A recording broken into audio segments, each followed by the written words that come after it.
Pleasant day to you all, and welcome to another Capo special. I must apologise early on, I am a little bit there, you can probably hear it. But today I want to talk about fighting games. Now, I'm a huge fan of fighting games, more specifically the 1v1 tournament style games. The only issue is I suck at them, and I'm sure it'll come as no surprise that I'm not the greatest gamer in the world. I generally have pretty good reaction times, but I've got a chronically bad memory, so I find it really difficult to remember all the different movesets and timings and special moves that all the different characters can do. I figured that if I can't get good like a real boy, then I'll take a page from the Book of Academia and try to get good by learning the roots of fighting games and how they were developed and such things like that. So, keeping it short and sweet, if that tickles your pickle, then join me on a journey through the evolution of fighting games.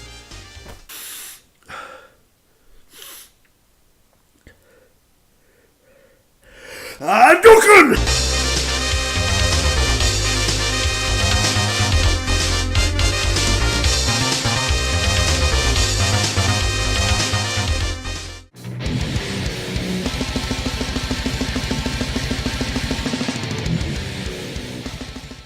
What's the earliest console you remember? The PlayStation, the NES, maybe the Atari 2600? How many of you would bat an eyelid if I mentioned the Telstar by Coleco, or the Magnavox Odyssey?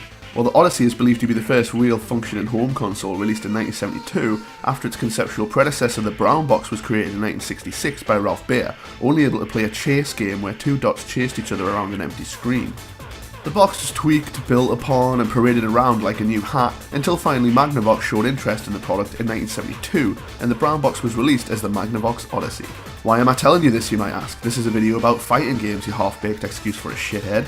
Well, I say, after secretly wiping away the tears, versus games have existed for as long as games have existed.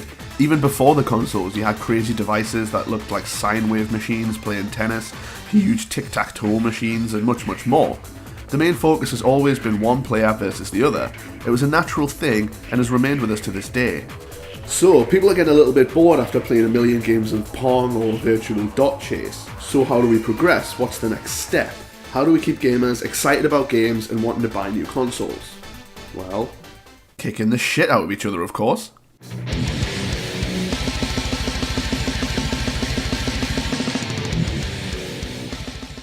After all the friendly two-player games were out of the way, developers started making games based around the world's favourite pastime, violence. The first game to feature hand-to-hand combat was Heavyweight Champ, which was originally released as an arcade cabinet by Sega in 1976. The characters looked like something out of an old Popeye cartoon, and the cabinet had boxing gloves and paddles, which I think was pretty awesome. After Heavyweight Champ came the more popular Karate Champ in 1984, which added a lovely colour scheme and the use of extra limbs. This may seem like a small step now, but back in the days of Hatchet Thatcher, this was a huge step up, and at the time seemed to really put fighting games on the map. Because of this, the 80s saw a decent handful of 2D fighting games released, including some good, some bad, and some ugly. Throughout the 80s, the main formula stayed more or less the same. Some additions were made with different fighting styles, and in 1987, Street Fighter introduced secret moves performed by using varying button inputs.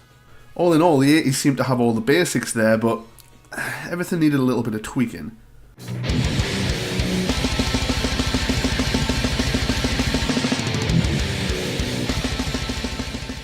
The 80s definitely saw a rise in the popularity and availability of fighting games, but it was the 90s where, at least in my opinion, fighting games were at their peak.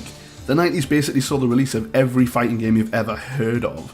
The 90s saw several jumps in terms of software and games development, meaning developers could really put their heart and soul into these fighting games. Pretty much all of the devices that make these games great were either introduced or perfected in the 90s. This decade saw the release of Street Fighter 2 with its perfectly balanced combat system and special moves. It saw the birth of the ultra-violent and ultra-satisfying Mortal Kombat series, the slower-paced but equally awesome Tekken series, and even the beautifully colourful weapon-wielding Soul series. No, not that Soul series. That's the one. The 90s even saw a decent collection of fighting games which have developed more of a cult following, like Clay Fighter, Primal Rage, and Rival Schools.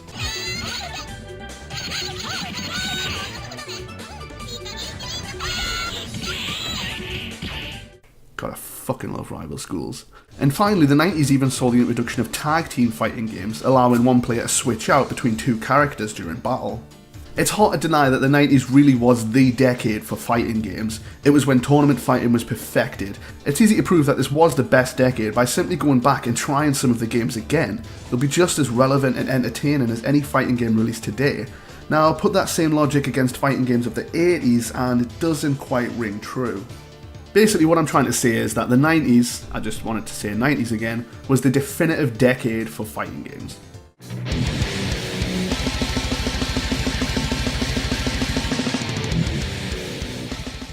From the year 2000 onwards, it's hard to pick out anything new that happened to fighting games.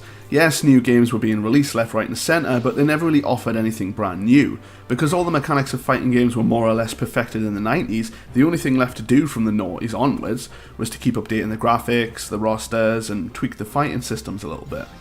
One thing that did happen in the noughties, in my opinion, was the perfection of the 3D arena fighting games such as Super Smash Bros. And PlayStation All-Stars. But don't forget, even the first 3D Smash Bros. Game was released on the Nintendo 64 in 1999. Go 90s. The main thing I can think of that has truly been at its peak from 2000 onwards is the money-making monster that is esports. Now before you start telling me how much of a fucking spunk truck I am, I'm fully aware that competitive gaming has existed since the dawn of gaming itself, but it's been in the last 10 or 15 years where the two most groundbreaking changes have happened. One, they decided to start using home consoles and PCs for competitions instead of arcade cabinets. This was met with some controversy amongst competitive gamers at the time, but it was the right thing to do, as the availability of consoles and PCs made it easier for more and more people to play. This also ties into number 2, which is the improvement of the internet. Now, instead of thousands of people having to go to local arcades and sports venues to get involved, thousands, even millions of people can now enter the heats of a competition through the comfort of their own home. Only when players reach a certain bracket are they invited to play at actual events. Obviously this isn't the case for all competitions, but it simply means that any country with an internet connection could potentially yield the next esports champion.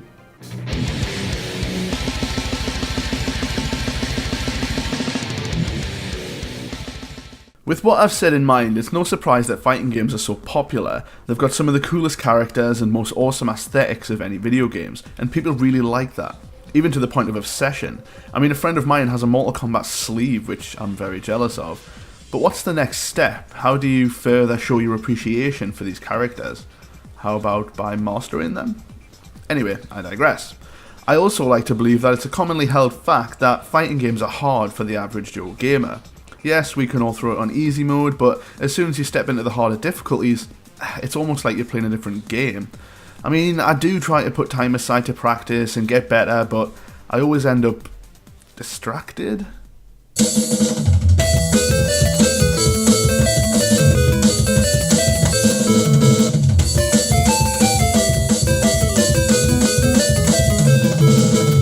Here in the year 2017, the esports world is huge, and the amount of money these guys take home after a competition proves that. I honestly believe that the reason games are getting harder is because gamers are getting better, too good in fact. Let me explain. Take Street Fighter 2 for example, simple but brilliant. Now imagine two hardcore players of Street Fighter 2. They'd perfected the controls for every character and knew each fighter's strengths and weaknesses. Eventually these two players would reach a stalemate where there's no one player who is discernibly better than the other, because they've both mastered all the mechanics on offer in that game. What do we do now? We add more mechanics for the players to master, making the options available in a battle more varied. This means the player has a whole new set of circumstances to deal with before coming out on top again. An extreme example would be to compare Street Fighter 2 to Mortal Kombat X. With Street Fighter the mechanics are punches, kicks, jumps, small combos and a few special hits. Maybe 3 or 4 mechanics at play. Then look at Mortal Kombat X, with its abundance of moves from all fighting positions, multiple grabs, breakers, special bars that correspond to offensive and defensive moves, X-rays, teleporting, projectiles, environmental attacks, buffs and debuffs, and even putting all these things together to perform insane multi-hit combos, and of course fatalities. There are literally dozens of things to be thinking about all at one time, and it's insane.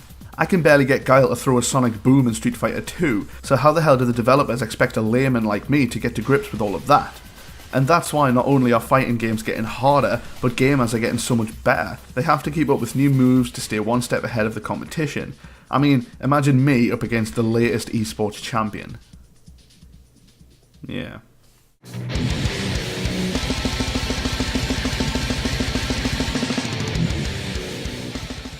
So, my journey through the evolution of fighting games has drawn to a close. We visited the past and taken a look at the present. So, what have I deduced from all this?